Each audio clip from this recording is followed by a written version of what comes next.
बीजू दवा लाने के लिए। अभी रूही का लंच टाइम भी फटाफट जाके ले आती हूँ।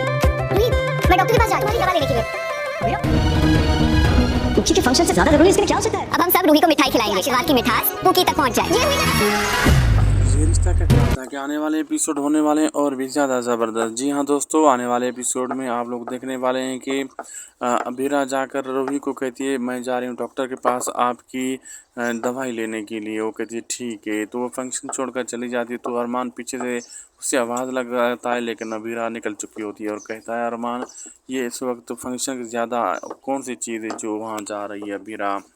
तो दूसरी तरफ जब रूही को मिठाई खिलाने लगती है दादी साथ, सारे फंक्शन वाले कहते हैं कि इसको मिठाई खिलाएं, तो अरमान उसका हाथ पकड़ लेता है, दादी सा का रोक लेता है।